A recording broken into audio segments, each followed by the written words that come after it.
And there you go. So good afternoon to Paul Martin. I've actually known Paul Martin for quite a long time, which is neither here nor there really. But Paul originates from North London. As people know, that's where I used to live. And Paul's got actually quite a hefty family background in the music industry, somewhere along the lines with his family, not him. I don't know if he sings. Paul is actually a world-class mixologist. He is the author of 7 books, one of which sits on my coffee table, all about alcoholic drinks. And I always look at them lovingly, think if I had 3, I'd never get up in the morning. He is an international trainer, which I'll talk to you about in a second. And he has also been a TEDx speaker because he is a communications specialist. So we can talk about that as well. Now, one of the really exciting things that Paul's done, which I love, is the fact that he went to a very famous casino in the south of France and was helping the staff there to upsell. Now, you can tell us a little bit more about that, but you know, like when you go to a restaurant, they go, would you like a gin and tonic, madam? You go, yes, please, that would be lovely. They don't say to you things like, have you booked a table for dinner? And so this is the sort of thing Paul does when he does his international fantastic training. So I'm actually not going to say anymore because you're very entertaining in your own right, which is what you do for your job. And you can always tell us about hosting any conferences and all the things that you've been doing, Paul. Absolute pleasure to have you on Business Voices, and we will talk about you at school at the end. So I'm going to pass the stick over to you, and you can tell us all about your career, how you got to where you are just now. Thank you. Okay, I'm just trying to think where to start. Actually, right, okay. It's just so much. It's funny when somebody introduces you and picks out a whole load of bits and pieces. You think, actually, I have done something, because I feel like I've just been sitting here. It's quite nice listening to somebody introduce. And it's almost like listening about somebody else. Yeah. So I will get back to that whole idea of what I did in that famous casino, for example. Yeah. As you say, I'll try and get back to that. But where did it start? So for me, it kind of all started with my family. So you referenced the fact that my dad, as it is in the music business. He's been fairly successful over the years and done all sorts of things, and really, you know, proud of what he's done. But I'm not musical, as you quite correctly pointed out. And I'm really pleased you didn't ask me to sing, because that would have been disastrous. But as a kid, I wanted to be in the music business because that's what my dad did, and it looked exciting. And so I did actually, when I was a kid, try to find different ways into it. I looked at the musical engineering side of it when I was a teenager to see if I could get into it that way. But the fact of the matter is that it was never going to be the music industry. Yeah. However, the idea of working with people or standing in front of people did, to me, seem to be something that I could get into, because it didn't require any musical ability, but hopefully some kind of ability to connect with other human beings. Yeah. And so in one form or another, I sort of went off down that route. I never really, when I was a kid, thought I'd do things like training other people to find their potential. But I did like the idea of standing in front. So I did all sorts of silly things, and from very poor nightclub acts where it was just an opportunity to again stand in front of loads of people. They were drunk mainly in nightclubs, which is pretty good. Yeah, they wouldn't have known any difference. Seem so much better than you really are. But it was a great way of sort of learning how to work with people and a crowd. And actually, you know, when you have quite challenging circumstances, it also teaches you quite a lot about people and their motivations and that sort of thing. So it was good. It was all good. But I sort of found myself doing promotional activities and all sorts of bits and pieces, and then got myself a job in a bar, and that was really a turning point for me. And my first job in the bar actually wasn't in the bar, but it was in the kitchen washing dishes, kitchen porter, which I always reference that. In fact, it's a question that I ask hospitality professionals when I'm running training courses for them. Ask them how many of them have ever worked in the kitchen as a kitchen porter, because hierarchically, it's seen as, you know, the bottom of the food chain, Yeah, the yeah, very sure. lowest job. And Yeah. and often you're treated really badly. Probably not so much these days, but certainly when I did it, you really were treated badly. I even remember, for example, the chef that I worked for, he had like asbestos hands. He could take really hot things out of an oven, hold it. And he used to think it was a really good joke to just hand me something which he'd taken straight. And of course, your instincts to grab it. Yeah, I had burns and everything. I mean, can you imagine that today? No. You know, the lawsuits that would be going on. That's right, yeah. But I did. I worked in the kitchen for a while, and then I had an accident in the kitchen where I cut my hand open, had stitches, which meant I couldn't wash up anymore. And instead of my boss firing me, he moved me into the bar. Now, you actually might know who my boss was, I think. Yes, I think I might do that, actually. That's why we know each other. Yeah, that's right, we do. And that's where we met, which was at Pickwick's Wine Bar in Hampton all those years ago in London. That's right, yeah. So yes, Yeah, I long do time remember ago. that. Yeah, it was indeed. I think that's quite a But he long moved walk me into into the bar, everybody's. and I got a taste for it, and I thought, you know what, the bar is an amazing platform, and it can be one of two things. And I realized this really early on, that it could either be like a serving hatch where people came and got drinks, and the person behind is kind of irrelevant as long as that person behind the bar gives you a drink, you know, sort of enough. So it could either be that, or you could make it a stage to perform where handing out a drink, for example, is part of that performance. Yeah. But when you think that people go into bars and restaurants to enjoy themselves, to be entertained in one form or another, and that doesn't mean someone standing there juggling, but just entertain, feel good about what they're experiencing. And I sort of connected to that pretty quickly and realized that this platform, the bar, was a good place for me. So I went from Pickwick's Wine Bar, and I went into central London, started working in cocktail bars, and went around a number of the very top cocktail bars in London. And then I went on to eventually open my own restaurant and cocktail bar in southwest London, which I ran for about 3 years. And by the time I sold that, which also corresponded to when my daughter had reached school age. So the idea of coming away from being locked into almost like a 24/7 business, which enabled me to be, you know, more of a parent, really. But around about that time, I realized that I actually had enough knowledge and had developed enough skills that maybe I could sell some of that as an advisor or a trainer to other hospitality businesses, restaurants. And so that was when I stepped into that side of things.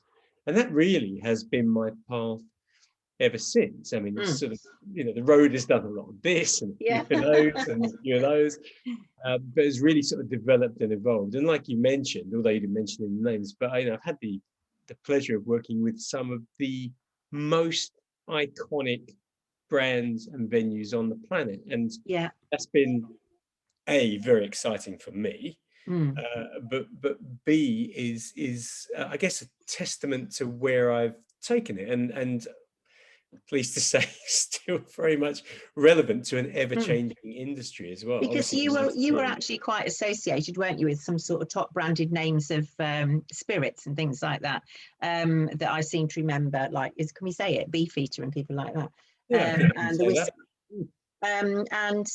So it's been quite a journey, hasn't it, for you? And then the next I heard of you, you got this book out and it was all going swimmingly well. So what happened next then? Well, I did. So you're right. I was involved, and I have been, and still am actually involved with different alcohol brands. Just the natural synergy between what I do with the actual drink making, as opposed to teaching people how to do what they do. That just sort of continues. So that's ever changed. Beefeater, I had quite a long, fruitful relationship with them. I worked with, I would say, probably most of the famous brands that people would recognize. I've had some kind of connection with over the years. But the books, yes, they've also evolved. The one that you talk about might be the one that's on your coffee table. Yeah. It's like my first foray into authorship. Essentially compiling a whole load of cocktail recipes.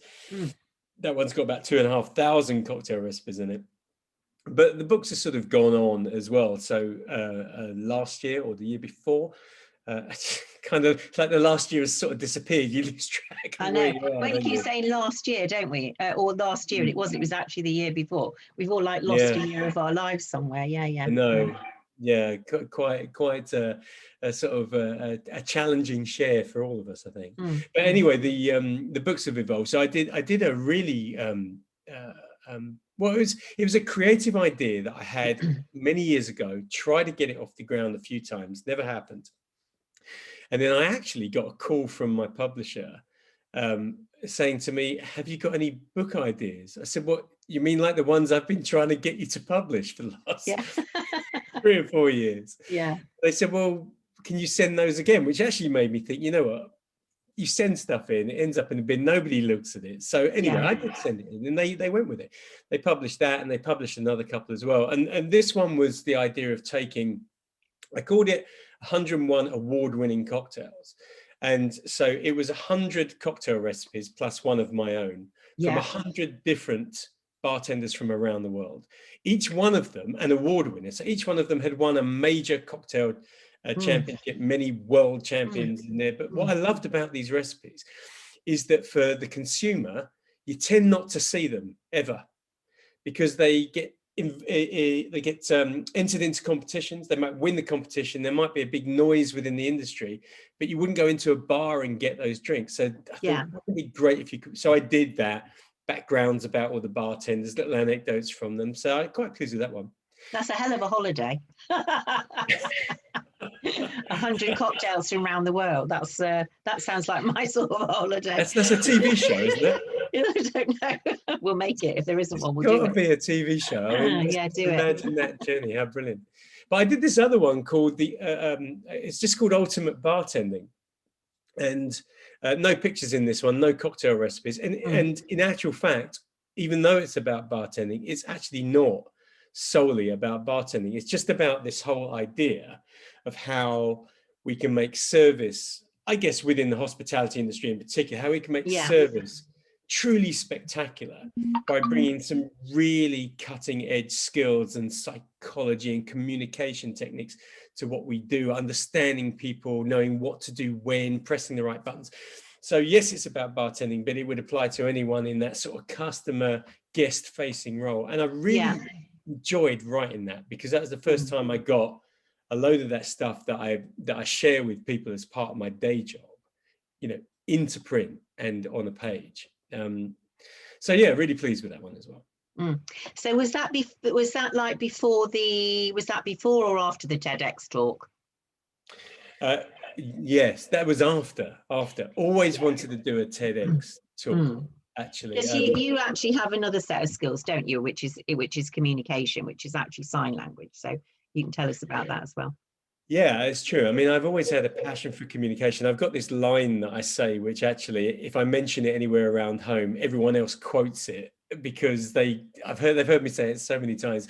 But I I have this sort of inherent belief that as human beings, it's our sophisticated ability to communicate which defines us as the dominant species on the planet. And I've Yeah. always said that the best communicators rise to the top, and that's actually whether it's for good or for bad. So you Mm. can pick some of the most dreadful people in history and what they've done, but you can't deny their ability to communicate their ideas, no matter Yeah. how Mm. abhorrent, Mm. to other people and influence them. So we get amazing communicators like Steve Jobs, for example, and President Kennedy, and then you get others who what we're talking about here. Yeah. But this whole idea of so really, for us as human beings, there should be a vested interest in or a desire to develop that part of what we do, Yeah. Sure. which is great for work. It's also great for just your life, really, Mm. as a Yeah. whole. But if I backtrack, and you mentioned it many years ago, purely coincidentally, I took up sign language as just like an evening class, something to do. Was sort of inspired by my daughter having gone to brownies, and a lady came along, taught them how to do the sign language alphabet. She came home and showed me, and I just thought it seemed interesting. So I enrolled on this 10-week course, and to cut a long story short, about 5 years after I enrolled on that, I actually qualified as a sign language interpreter, which I, at the time, actually was doing quite a bit of work doing sign language interpreter. I did some of that stuff in theatre, you know, when there's a guy on the side of the stage, you're trying to keep up with all the characters. No, what it actually was is you just wanted to be on the stage performing again. I know. How desperate is that? I find absolutely any route to get there. Right. Yeah. So you actually took that, didn't you, into your TEDx talk? So you actually talked about that communication. And I think that you got the audience quite involved with that, because I watched that the other day. It's fantastic. So well done you. Thank you. Sort of moving forward, and sort of what you're doing now is, you know, that you've got, you do hold quite a lot of courses. You've got things that people can purchase online. You do hosting. You do conference hosting of cocktails. There's just so much that you actually take into business, and the whole, you know, sort of communication thing that goes with it. So tell us a little bit about what you're doing at the moment, Paul.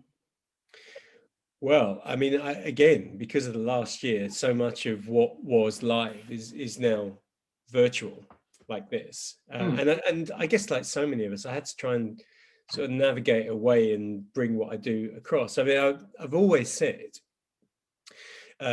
probably incorrectly to some degree, that to really connect with people when you're training them, you really do have to be in the same room. Yeah. And so I have found bringing training online like this has its challenges. However, not as restrictive as I'd always imagined.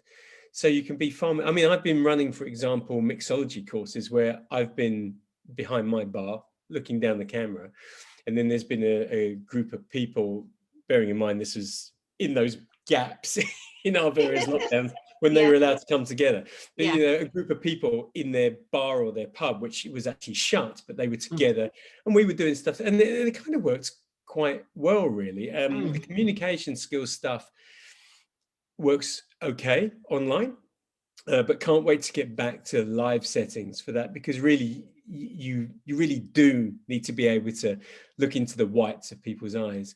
But what I have found actually has been really great over this period is the more entertainment side of it. So there are just so many companies running regional meetings, conferences and award ceremonies and stuff like that, where they're booking forms of activity or entertainment, what they're doing, and they're booking some. I mean, my wife, for example, you know, she works for a pharmaceutical company, and I've looked over her shoulder and seen, you know, really famous comedians doing this stuff. But again, the comedians are struggling because they don't have that in the room thing going on. So it's kind of tough. And unfortunately, because of what I do in my background, I've got something which is just brilliantly made for entertaining people online, because it involves alcohol.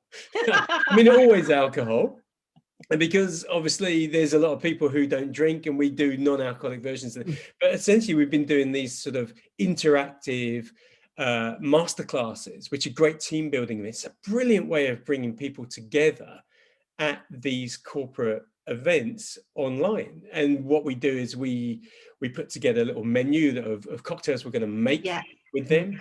We package all the ingredients. They don't have to go out and buy anything, so they get everything they need: the alcohol, the soft drinks, the garnish. We send the whole lot, cocktail kit, so everyone has it. And then we run these sessions that are generally meant to last an hour, but people get so into it, they sort of hold me there for longer. And but the amount of times I come off the broadcast at the end, leave them on, you know, a Zoom or a Teams or whatever, and then I get a message the next day, everyone's saying, "Hey, we all stayed on until midnight. We had a great night, lots of sore head morning." But I think it's just great though that you've actually got this whole thing together where you can actually send out all the drinks and everything, and you've turned that around in the last year. And do you think it's something that you're going to take forward with you now, sort of interactive, so that you can do the things so you don't have to be in the room? You're going to do it stay online? That's a really interesting question, because it's a question I've asked myself, and I've actually asked lots of other people what they think as well. I think from the point of view of what I just described to you, that interactive cocktail thing, it's been born out of necessity. Yeah. Because everyone's been chucked online, but there is a kind of a joy to how that works. Yeah. So, you know, before that, I did corporate entertainment. I've been doing corporate entertainment for years as well. So, you know, I've got the sort of more serious side of what I do, which is, you know, the coaching and the training. But I've always done entertainment in one form. And the whole interactive cocktail thing I've been doing for a long time, live in a room with 40 people, 200 people, whatever. And I didn't think you could take that online, but I really do now know that you can. So will it go back? I guess so. I guess probably a bit of both. Both, yeah. That's and how I feel. I think what people will do is if they're not comfortable to go out, or they are the people that don't want to have, because this has been recorded when we're still in lockdown 3 through COVID, is that I went to actually an events, an awards ceremony last year, at the end of last year, and there were 3 different people had coloured bands on their arm. So some people had red, some people had sort of orange, and some people had green. So if you were a red band, you just stayed in your own space, basically, because they didn't want to, mix with other people. See what I did there? And then there's people with the sort of the amber bands that didn't mind, but keep your distance. And then there were the greenies who really didn't, just wanted to interact and have a nice time. So, and we were all in the same room anyway, so I don't know how that works. But it's quite interesting, isn't it, that there will still be people who feel quite nervous about getting together as a group. I hold events, as you know, and it's people have said to me, I'm not quite ready yet. What do you think? Not sure. So I actually think there is a market for this whole on and offline. In fact, I was reading something, just to digress, in Bournemouth this week. One of the big building societies had said, or banks had said, that they were going to let their 13,000 staff decide where they were going to work. Wow. So, so I think there's going to be a lot of online, and a lot of people, wanting to have that interaction. So interesting. I think Sorry, say again, Beverly. Interesting way forward. Yeah, I think we also shouldn't underestimate how really important the human contact is. It can become quite easy. One of the things I love about running a gig here from my bar here is that when I turn that button off, I'm home. Yes. I have to clear up my space, but I'm home. I don't have to clear, a lorry load of stuff out of a place and then drive for 4 hours to get back, and then offload it all at 2 o'clock in the morning, or those sorts of things. So, that is amazing. Really love that. The other thing is that I found that, in a strange way, these online masterclasses are almost more interactive for the people, because everyone is intimately involved, because everyone's doing it. Whereas when we do them live, they're in sort of groups of 8 or 10 around the table, and they're working more as a team. So I guess as a team building event, that's good. But this one, you always get the strong characters who come to the fore, and you get the ones that are a little bit shy, like to stay back. But at home, with all the gear, everyone does it. So there are definitely some benefits to it. I do think there's going to be some kind of hybrid existence where we get our hit of human interaction when we need it, and then stay at home when we feel home. Yeah, we've all become quite introverted, haven't we? I've just written a piece this week actually about how what people have actually taken away from this last year. And I said, for me, it's been like a jungle adventure. We all got thrown into the jungle with no tools or anything. We just didn't know what to do. We fought wild animals, which has been the Zoom calls, and all the very sort of outgoing people that we'd come across, and sort of foraged our way through for food and toilet rolls, and sort of come out the other end going, what happened? And we're just all trying very hard to sort of pull it all back together again for the end of June, of course, which is fingers crossed we will all be allowed out again and get on with our sort of new existence. So with regards to you and where you started from, Paul, I know because this is the purpose of this career talk, is for anybody that's watching this, it really doesn't matter where you start from. I absolutely am so engaged in sort of talking to young people about careers, and it really doesn't matter as long as you've got some idea of what your skills are and somebody helps you with that. You knew that you had this entertaining way about you that people would engage with. So what about when you were at school then? What were you like when you were at school? I think there was a moment, and I can almost remember it, and I think I was. I say I can remember it. I'm now struggling to remember it. I think I was 12 years old, and up until I was 12, I was quite shy, I suppose. I was shy and self-conscious, and then in the summer break. My parents sent me away to a kind of a kids camp thing, and I sort of found my voice at that kids camp thing. When I returned to school, I almost sort of launched Paul Martin version 2, which was a bit sort of horribly obnoxious and far too loud and all the rest of it. But it was kind of a turning point. And I think as I went through school, I sort of found that a little bit. I mean, the thing is, when you're at school, you're still a kid. You're just starting out, and you're just trying to develop your personalities. I mean, you look at kids who seem horribly precocious when they're 14 or 15, but they actually turn out to be, actually quite likable, engaging people as adults. They're just sort of finding their way when they're younger. I guess that's where I was. But one of the things that I took for school, I was thinking about this in advance of you asking the question. I don't even know if this is the question you asked. There was something that I did at school which I think set my mind, created a mindset for me. And it wasn't anything to do with academia or anything. It was a group of friends and me, about a dozen of us, decided one weekend that we wanted to get ourselves into the Guinness Book of Records. And we looked at what we thought we could do. And after lots of toing and froing, we decided we were going to try and break the world record for the longest game of longest game of basketball at that time. Basketball! I just lost you there. The internet just. Oh yeah, sorry. Yeah, so the longest game of basketball. Oh right, okay. Yeah. The longest game of basketball, the record in the Guinness Book of Records was 88 hours. Right. Okay. So 3 days and 3.5 days, something like that. Oof. And we failed, by the way, in our attempt quite badly, but the process of making the decision, setting it up, getting sponsors. So we managed to get Nike to sponsor us with some trainers, and wow, that's amazing. Capital Radio to do some broadcasts, and we went into Capital Radio and we were all interviewed. We arranged it all ourselves. We got a food company to give us food for it. The school backed us in doing it. We used the school gym.